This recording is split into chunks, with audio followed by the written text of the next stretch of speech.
रसिकांनो, दोस्तांनो, नमस्ते. आपल्या सर्वांना शुभ दिवस. दोस्तांनो, मैत्रीमध्ये शिकावं, मैत्रीमध्ये शिकवावं, एकमेकांना समजून घ्यावं, खुल्या मनानं कौतुक करावं. चुकीचं होत असेल तर तेही मोकळेपणानं सांगावं. दोस्तांनो, खरं तर मैत्रीमध्ये कोणतंही कुंपण नसावं, मात्र आदरयुक्त मर्यादांचं एक मोकळं अंगण असावं. दोस्तांनो, मैत्री म्हणजे परस्पर आपुलकीचं, जिव्हाळ्याचं आणि विश्वासाचं एक संजीवन असं नातं असावं. दोस्तांनो, असं नातं आपण जपलं पाहिजे. इतकं सुंदर, इतकं निर्मळ आणि इतकं निखळ. नक्की एकदा विचार करा. चला दोस्तांनो, आजही आपल्यासाठी सुंदर विचारांची ही शिदोरी, ही मालिका अशीच पुढे घेऊन आलोय. दोस्तांनो, आपण नवीन असाल आणि आपण अजूनही हा यूट्यूब चॅनल सबस्क्राईब केला नसेल तर प्लीज चांगल्या गोष्टीसाठी सपोर्ट म्हणून हा यूट्यूब चॅनल सबस्क्राईब करा. हे सुंदर सुंदर विचार आपल्या नातेवाईकापर्यंत, आपल्या मित्रपरिवारापर्यंत आवर्जून शेअर करून पोचवा. लाईक आणि कॉमेंटच्या माध्यमातून हे विचार आपल्याला कसे वाटतात ते आवर्जून कळवत चला. चला दोस्तांनो, करूया सुरुवात सुंदर विचारांना, सुंदर सुविचारांना.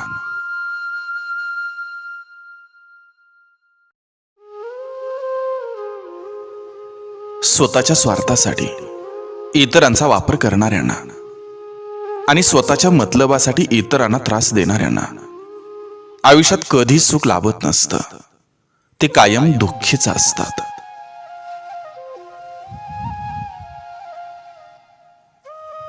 गैरसमज हे सत्य ऐकू देत नाही आणि अहंकार हा सत्य पाहू देत नाही.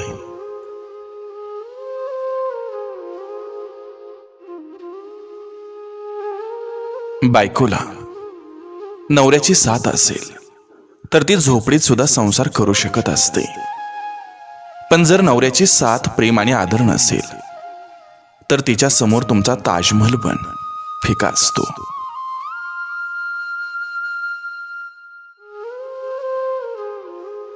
एक दिवस परिस्थितीनं दरिद्री असलेल्या माणसाची परिस्थिती नक्कीच सुधारून जाईल, पण विचारानं दरिद्री असलेल्या माणसाची कधीही सुधारत नसते.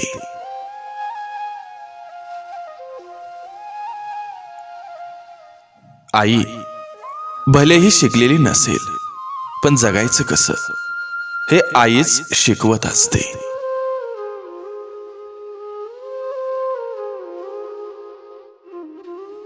दोनाचे चार हात झाले की सगळ्या चिंता मिटल्या, हा एक समज आहे. पण आयुष्याचं खरं सूर तर इथूनच झिरपू लागत असतात. रोजच्या जगण्यातली मोठी मोठी स्थित्यंतरं, भावनिक मानसिक आंदोलनं आणि सुखाची आवर्तनं हे सगळं गुंफून राहतं केवळ लग्न या शब्दाभोवती.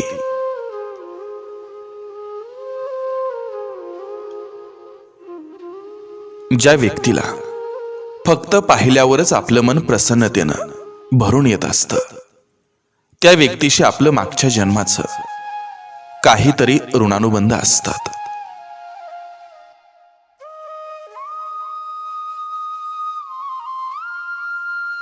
नाती मोठी नसतात, तर ती सांभाळणारी माणसं मोठी असतात.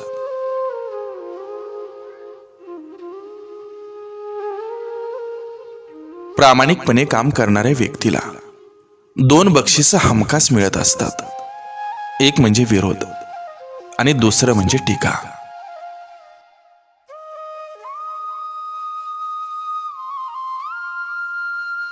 आयुष्य फुकट मिळत असतं असं लोक म्हणतात, पण त्यासाठी 9 महिन्यांची काळजी, जपणूक आणि प्रत्येक श्वासात वेदनेच्या काळा आपल्या आईनं आपल्यासाठी मोजलेल्या असतात.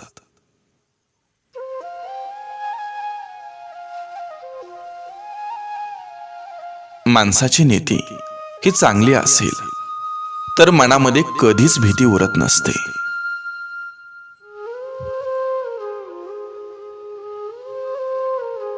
जगण्याचा दर्जा हा आपल्या विचारावर अवलंबून असतो, परिस्थितीवर नाही.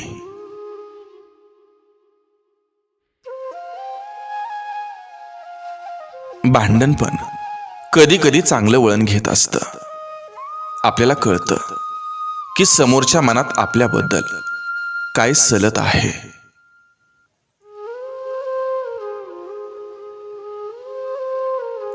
दुसऱ्याबद्दल वाईट बोलण्यानं आपला चांगुलपणा कधीच सिद्ध होत नसतो.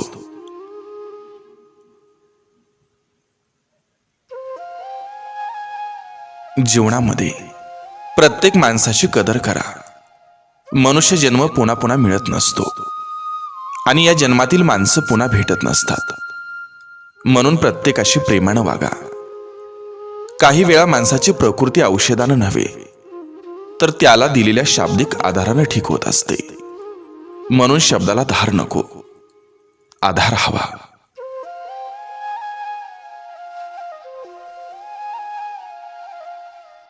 खोटं कधीच लपत नाही आणि लपवण्याचा प्रयत्न केला खोट्याला तर ते खोटं ज्या दिवशी बाहेर येतं त्या दिवशी आपल्या नात्याला आणि आपल्या माणसानं आपल्यावर ठेवलेल्या विश्वासाला तोडूनच बाहेर येतं.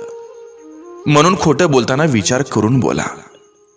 खरं बोलून वाद झालं तरी चालतील, पण खोटं बोलून समोरच्याच्या नजरेत कधीच पडू नका.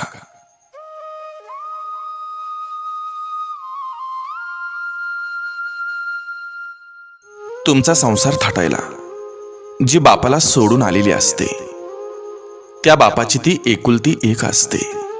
लाडाची मुलगी असते. ती तिच्या बापाचा मान असते, सन्मान असते, अभिमान असते आणि तिला आपण सहज बोलून जातो, तुझ्या बापानं आम्हाला दिलंय काय?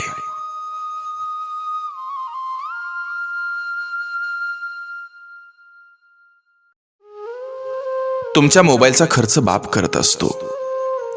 बॅलन्सचा खर्च बाप करत असतो. तुमच्या मौज मजाचा खर्च बाप करत असतो. तुमच्या लग्नाचा खर्च बाप करत असतो.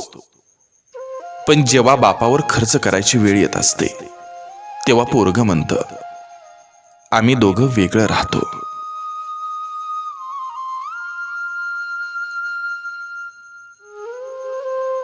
सध्याच्या युगामध्ये पैसे खर्च करून घर बांधता येईल, पण घरातील माणसांचं मन जपून एकत्र राहणं काही समजूतदार लोकांच्या नशिबात असणार आहे.